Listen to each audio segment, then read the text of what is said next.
Hello friends, स्वागत है आप सभी का एक बार फिर से हमारे इस यूट्यूब चैनल पे। आज हम लोग 11th क्लास की एक बहुत ही फंडामेंटल टॉपिक देखने जा रहे हैं जिसे ऑलमोस्ट काफ़ी सारे बच्चे इग्नोर करते हैं। आज का हमारा टॉपिक है सिग्निफिकेंट फिगर्स एंड एरर्स। तो चलिए पहले हम लोग सिग्निफिकेंट फिगर्स देख लेते हैं। In the measured value of a physical quantity, the number of digits about the correctness of which we are sure plus the next doubtful digit are called the significant figures. मतलब कि कोई भी physical quantity को अगर हम लोग major करते हैं तो एक वैल्यू आता है, उस वैल्यू में जो नंबर ऑफ डिजिट्स हैं उन्हें हम लोग सिग्निफिकेंट फिगर्स कहते हैं। अब सिग्निफिकेंट फिगर्स को फाइंड करने के भी कुछ रूल्स हैं, तो चलिए देखते हैं। Rules for finding significant figures. पहला रूल है all non zero digits are called significant figures. जैसे कि हम लोग देखते हैं 2, 6, 4, 8 एक नंबर है, इसमें सारे ही डिजिट नॉन जीरोस हैं, तो यहाँ पे 4 सिग्निफिकेंट फिगर्स हो जाएंगे। 4 सिग्निफिकेंट फिगर्स 2, 6, 4, 8 4। दूसरा रूल है all zeros occurring between non zero digits are significant figures. जैसे कि कोई नंबर लेते हैं 3008, तो इसमें हम लोग देख रहे हैं कि बीच में 2 जीरोस हैं, लेकिन साइड में तो 2 नॉन जीरो डिजिट्स हैं। सो हम लोग इन जीरोस को भी सिग्निफिकेंट फिगर्स में काउंट करेंगे और टोटल यहाँ पे 4 सिग्निफिकेंट फिगर्स हो जाएंगे। तीसरा रूल है all zeros to the right of the last non zero digit are not significant. For example एक नंबर लेते हैं 7800। यहाँ पे राइट हैंड साइड में देख सकते हैं आप कि 2 जीरोस हैं, तो इन्हें हम इग्नोर कर देंगे और यहाँ पे टोटल 7 और 8 काउंट होगा, जो कि 2 सिग्निफिकेंट फिगर्स देता है हमें। फोर्थ रूल है in a digit less than 1 all zeros to the right of decimal and to the left of a non zero digit are not significant.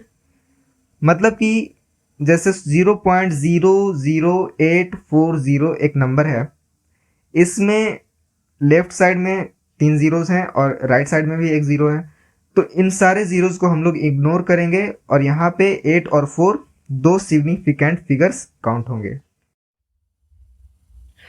तो हमारा फिफ्थ रूल है all zeros to the right of non zero digit in decimal part are significant.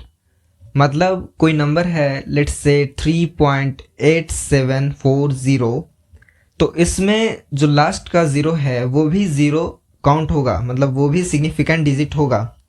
तो यहाँ total 1, 2, 3, 4, 5 significant digits हैं, figures हैं। अगला part है हम लोग का significant figures in algebraic operations. यहाँ है एडिशन और सब्ट्रैक्शन पहला। तो एडिशन और सब्ट्रैक्शन में the final result should retain the least decimal place. मतलब कि अगर हम लोग एडिशन और सब्ट्रैक्शन करते हैं तो उसका जो फाइनल रिजल्ट आता है उसमें हम लोग least number of significant figures देखेंगे।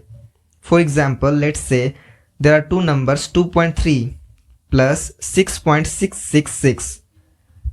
इन्हें ऐड करने पे आता है 8.966, बट हम लोग 8.966 ना लिख करके इसको 8.9 लिखेंगे, क्योंकि out of this 2 numbers 2.3 and 6.666 the least significant numbers are present in 2.3 that is 2।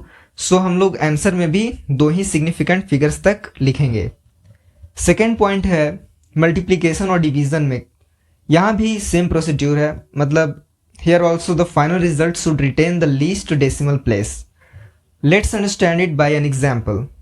Let's say the length of any material is say 12.5 और इसका ब्रेड्थ है 4.125।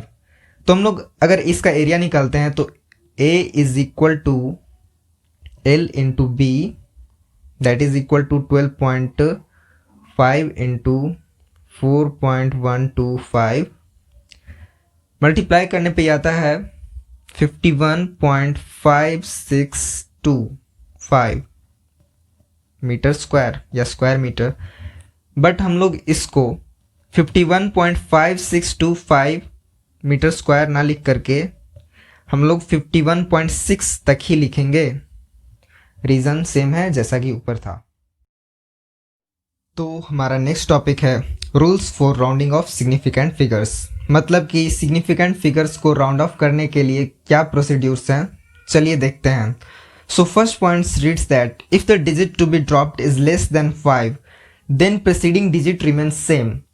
इसका मतलब ये हुआ कि हम लोग को जो डिजिट राउंड ऑफ करना है अगर वो छोटा है 5 से, तो उसके पहले वाला जो नंबर है, पहले वाला जो डिजिट है वो सेम रह जाएगा।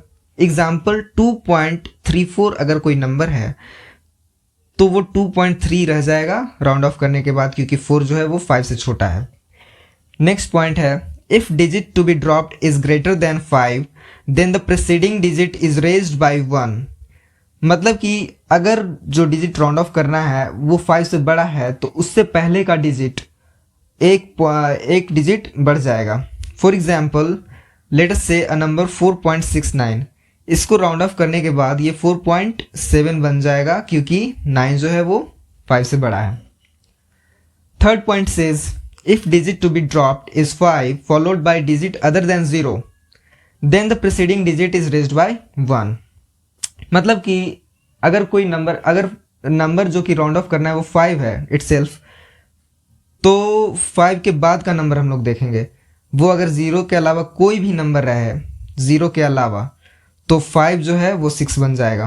फॉर एग्जाम्पल 3.55 है, तो यहाँ पे 5 के बाद 5 है, 0 नहीं है, 1 2 3 भी रहता, तो ये 3.6 बन जाता।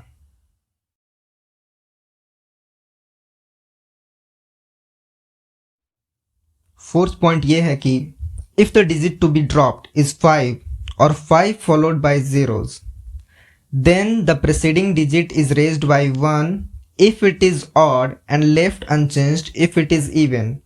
जैसा कि हम लोग प्रीवियस पॉइंट में देखे थे कि 5 के बाद अगर 0 नहीं है तो 5 जो है वो 6 बन जाता है। यहाँ पे अगर 5 के बाद 0 है तो हम लोग को देखना है कि 5 से पहले क्या है। अगर 5 से पहले कोई ऑड नंबर है तो वो 1 से बढ़ जाएगा, और अगर 5 से पहले कोई भी इवन नंबर है, कोई भी इवन नंबर, तो वो सेम रह जाएगा। एग्जाम्पल है 3.750, यहाँ 5 से पहले 7 है, 5 के बाद 0 है, तो पहले वाला देखेंगे, अगर बाद में 0 है तो पहले वाला देखेंगे। तो पहले में अगर 7 है जो कि ऑड है तो यहाँ पे ये 3.8 बन जाएगा। नेक्स्ट एग्जाम्पल है 4.650, यहाँ पे 5 के पहले 6 है जो कि इवन है, तो ये 4.6 ही रह जाएगा। तो हम लोगों ने अभी सिग्निफिकेंट फिगर्स के बारे में जाना। अब हम लोग एरर्स देखते हैं। तो एरर्स आखिरकार होता क्या है? Let's see. The lack in accuracy in measurement due to the limit of accuracy of the instrument और due to any other cause is called an error. मतलब कि हम लोग मेजरमेंट करते वक्त जो कुछ भी इनएक्यूरेसी करते हैं, या फिर मे बी हम लोग का इंस्ट्रूमेंट ही एक्यूरेट ना हो, तो इस वजह से एरर का जन्म होता है। अब हम लोग दो फिनोमेना देखेंगे, एक्यूरेसी और precision. So let's see accuracy and precision. Accuracy is defined as the closeness of measured value with the original value, and precision is the resolution or say limit of the measured quantity. मतलब accuracy जो है वो किसी measured value के closeness को दर्शाता है। जैसे कि हम लोग एक एग्जांपल लेते हैं, लेट्स से कोई वैल्यू आया, हम लोग का रिजल्ट 2.33, एक स्टूडेंट का रिजल्ट आया, और दूसरे स्टूडेंट का वही रिजल्ट आया 2.314। तो यहाँ पे ज़्यादा एक्यूरेट ऊपर वाला होगा, मतलब 2.33 होगा, क्योंकि ये ज़्यादा क्लोजनेस दर्शाता है उस मेजर्ड वैल्यू को। लेकिन वही नीचे वाला वैल्यू जो 2.314 है वो उतना क्लोज नहीं है उस ओरिजिनल वैल्यू के। So the above one is accurate. Now what is precision? Precision को हम लोग कहें कि बहुत ज़्यादा रिजोल्यूशन में या फिर उसका लिमिट ज़्यादा हो तो उसको हम लोग प्रिसाइज कहेंगे। क्योंकि अबव एग्जाम्पल में अगर हम लोग देख लें तो नीचे वाला जो एग्जाम्पल था वो ज़्यादा प्रिसाइज होगा, क्योंकि वो ज़्यादा सिग्निफिकेंट फिगर्स को दर्शाता है, क्योंकि उसका लिमिट ज़्यादा है, रिजोल्यूशन ज़्यादा है। So that number is more precise. तो अब हम लोग टाइप्स ऑफ एरर्स देखेंगे। बेसिकली एरर्स के 3 टाइप्स होते हैं, systematic errors, random errors and least count errors. तो सिस्टमैटिक एरर्स क्या होता है? Those errors which tends to occur in a unique direction, either positive or negative only। मतलब कि जो एरर्स, वो एरर्स जो कि हमेशा एक पर्टिकुलर डायरेक्शन की तरफ बढ़ते हैं, ट्रेंड करते हैं, उन्हें हम लोग सिस्टमैटिक एरर्स कहते हैं। Particular direction in the sense कि हमेशा पॉजिटिव एरर हो रहा हो, हमेशा नेगेटिव एरर हो रहा हो, हमेशा ज़ीरो एरर हो रहा हो, उस टाइप के एरर्स। इसके सब टाइप्स, इसके 3 सब टाइप्स होते हैं एक्चुअली। सो फर्स्ट सब type is instrumental errors. Errors arising due to imperfect design or calibration of the measuring instrument, zero error in the instrument, etc. तो जो हमारा मेजरिंग इंस्ट्रूमेंट होता है उसका इम्परफेक्ट डिज़ाइन या फिर उसका इम्परफेक्ट कैलिब्रेशन के वजह से, या फिर मे बी उसमें ज़ीरो एरर हो। ज़ीरो एरर का मतलब कि ज़ीरो जो पॉइंट होता है उससे या तो आगे या तो पीछे हो हमेशा उसका स्केल, तो उस टाइप के एरर्स को हम लोग इंस्ट्रूमेंटल एरर्स कहेंगे। सेकंड है इम्परफेक्शंस इन प्रोसीड्यूर और technique. So let's understand it by an example. The example is thermometer placed under the armpit always gives a lower reading than the original temperature. मतलब कि अगर हम लोग thermometer को armpit में रखें in spite of having it in our mouth, so we will have a temperature range lower than the original range of our body temperature। आगे है पर्सनल एरर्स। पर्सनल एरर्स जो है वो हम लोग का पर्सनल गड़बड़ियों के कारण होता है, जैसे कि पैरलेक्स के कारण। पैरलेक्स मतलब कि कोई स्टूडेंट एक पर्टिकुलर एक्सपेरिमेंट परफॉर्म कर रहा है और वो अपने स्केल पे मेज़र करके डेटा लिख रहा है, बट वो हमेशा एक दूसरे एंगल से देख रहा है। उस एंगल की वजह से उसको डिफरेंट डेटा मिल रहा है, ना कि उसका original data. This particular error is a personal error. अब एरर्स का दूसरा टाइप आता है जो कि है random errors. So these are the errors which occurs irregularly irrespective of sign and size. ये एरर्स जो है वो एक इरेगुलर वे में, इरेस्पेक्टिव ऑफ उसका साइन क्या हो, उसका साइज क्या हो, उससे कोई मतलब नहीं है, तो उस पर्टिकुलर एरर्स को हम लोग रैंडम एरर्स कहेंगे। This can arise due to random fluctuations in experimental conditions. Example, fluctuation in voltage supply, mechanical vibrations of the experimental setup, etcetera. मतलब कि अगर हम लोग कोई एक एक्सपेरिमेंट परफॉर्म कर रहे हैं बट हम लोग का जो वोल्टेज सप्लाई है सोर्स का वो हमेशा फ्लक्चुएट कर रहा है, इसके वजह से क्या होगा कि हम लोग का जो डेटा है वो भी हमेशा फ्लक्चुएट करेगा, मतलब डिफरेंट मिलेगा। तो these types of errors are called random errors. Third type आता है least count errors. Least count is the smallest value that can be measured by any instrument.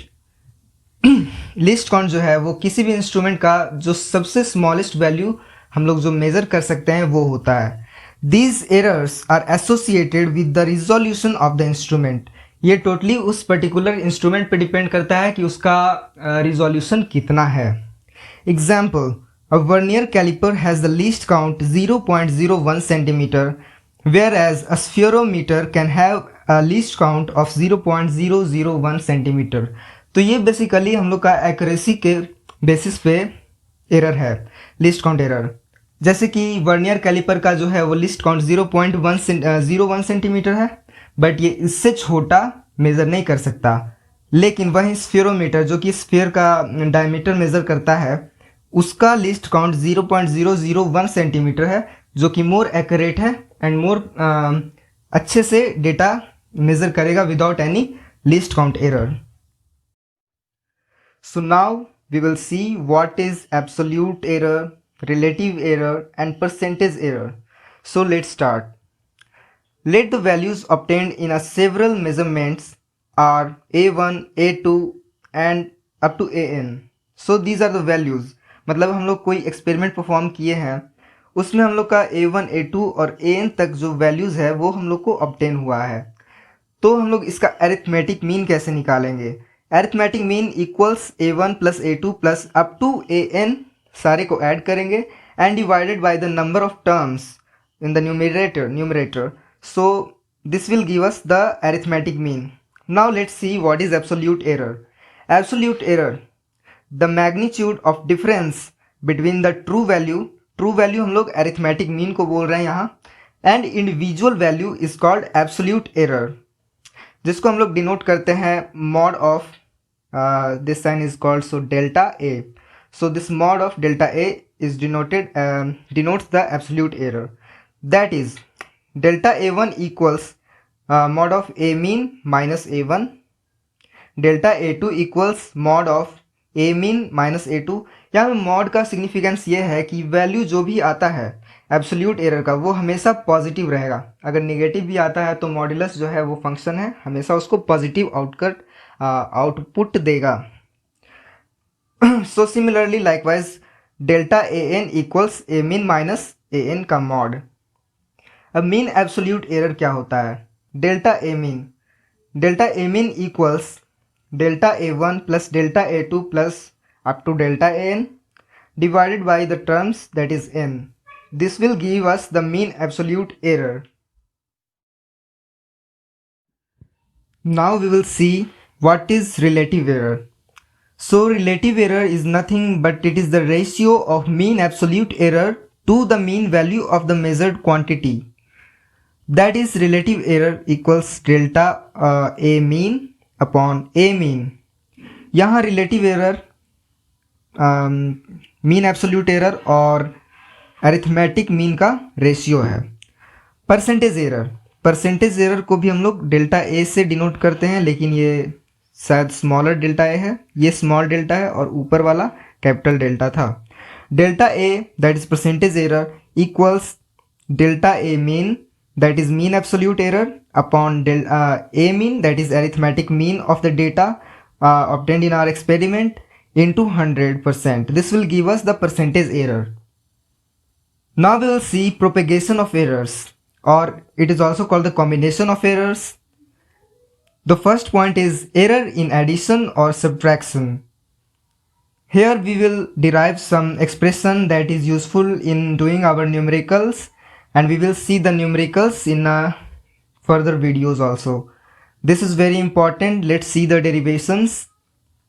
Let any two physical quantities A and B having measured values A plus minus delta A and B plus minus delta B respectively. We wish to find error delta x in x equal to A plus minus B.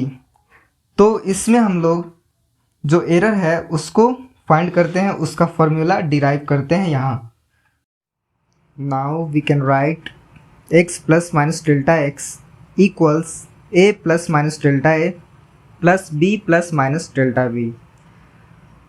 इसको expand करने पे हम लोग को x plus minus delta x equal to मिलता है a plus b separate करके plus minus delta a plus minus delta b. अब क्योंकि x equal to a plus b हम लोग को पहले से पता है, हम लोगों ने अज्यूम किया है, so we can cut it out since x equal to a plus b.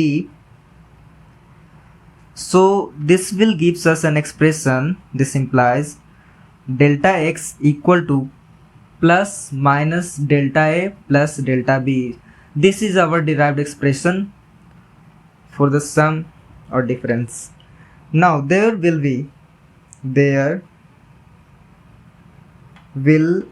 be four possible values of delta x. Delta x के हमें यहाँ पे 4 पॉसिबल वैल्यूज़ मिलेंगे, जो कि हैं minus delta a minus delta b, minus delta a plus delta b, plus delta a minus delta b and plus delta a plus delta b. यहाँ पे minus delta a minus delta b जो है वो minimum हो जाएगा, और minimum value that is the minima, and plus delta a plus delta b will be the maxima. Therefore, we can say that the error in x is between minus delta a minus delta b to plus delta a plus delta b. So now let us see the error in multiplication or division. Firstly in this case we have x equal to a into b. यहाँ पे दो cases होंगे, multiplication का भी और division का भी। तो पहला केस हम लोग लेके चलते हैं x equal to a into B.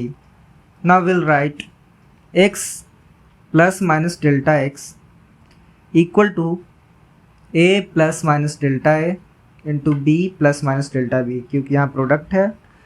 अब x कॉमन लेंगे हम लोग LHS में, तो बचेगा 1 plus minus delta x upon x, and in the RHS similarly we will take a common and we will have 1 plus minus delta a upon a and b into 1 plus minus delta b upon b. Since x equal to a into b, so we can cut it out similarly as in the last case, and we will have the expression 1 plus minus delta x upon x equal to 1 plus minus delta A upon A plus minus delta B upon b. यहाँ पे भी हम लोग 1 को both side से हटा सकते हैं और हम लोग का फाइनल एक्सप्रेशन मिलेगा delta x upon x equal to plus minus delta A upon A plus delta B upon b. So this is our final expression for the multiplication in errors. Secondly, we have x equal to a upon b. Now since we have x equal to a upon b, we can write it as x plus minus delta x equals a plus minus delta a upon b plus minus delta b. This will give us x plus minus delta x equals a plus minus delta a into b plus minus delta b whole to the power minus 1, क्योंकि हम लोगों ने denominator को ऊपर लाया है और power को -1 किया है. It's a simple mathematics, we all know that. Now will take x as common. Taking x as common we have 1 plus minus delta x upon x equals a 1 plus minus delta a upon a and b to the power -1 common लेकर के बचा 1 plus minus delta b upon b to the power -1. यहाँ पे x और a और b to the power -1 cut जाएगा since we have x equal to a upon b. और यहाँ देखिए बाइनोमियल से हम लोग, बाइनोमियल का एक सिंपल फार्मूला होता है, since 1 plus minus a to the power n equals 1 plus minus na. This is a binomial expansion formula for this type of problems. So we can write it as 1 plus minus delta x upon x equal to 1 plus minus delta a upon a into 1 plus minus delta b upon b. क्योंकि -1 को हम लोग यहाँ multiply किए पर फर्क नहीं पड़ता क्योंकि प्लस माइनस था और -1 को मल्टीप्लाई करने से बस माइनस प्लस हो जाएगा, तो सिमिलर ही रह जाएगा ये expression. So we will have the final expression as delta x upon x equal to plus minus delta a upon a plus minus delta b upon b, just as similar as the previous one in the case of multiplication. Now we will see the error in power. Now we will see our last topic in this video lecture, that is error in power. Let x equal to a to the power p, b to the power q and c to the power r. Let us take log in both the sides. Let us take log in both the sides. We'll get it as log of x equals p log a plus q log b minus r log c. This is a simple result from logarithms. You must know it कि अगर कोई multiplication में रहता है तो वो add होता है और जो पावर में रहता है वो यहाँ मल्टीप्लाई में आ जाता है. Now we will differentiate the both the sides here. Differentiating both sides we get log x का डिफ्रेंसिएशन होता है 1 upon x and dx equals p 1/a dA plus Q 1/b dB minus R 1/c dC। अब इसी को हम लोग errors के term में लिखें, एरर्स के टर्म में, इन टर्म्स ऑफ एरर्स, तो हम लोग लिख सकते हैं delta x upon x, D x को डेल्टा एक्स लिख सकते हैं, delta x upon x equal to plus minus P into delta A upon A plus Q into delta B upon B plus r into delta c upon c. So this is our final expression. So thanks guys for watching this video, and we'll hope you like it. Please subscribe to our channel and share it as much as possible to help those who needs it, and please stay tuned with us. हमारे अगले video lecture में हम लोग calculus देखेंगे और vector देखेंगे, वो भी एक ही वीडियो लेक्चर में होगा। कैलकुलस में जैसा कि पहले ही बताया गया है, लिमिट्स, डिफरेंशिएशन, इंटीग्रेशन तीनों होगा, और वेक्टर का भी सारा चीज़ होगा, उतना जितना कि फिजिक्स में काम चल जाए। मैथमेटिक्स का हम लोग अलग से प्रोवाइड करेंगे। Thanks for watching.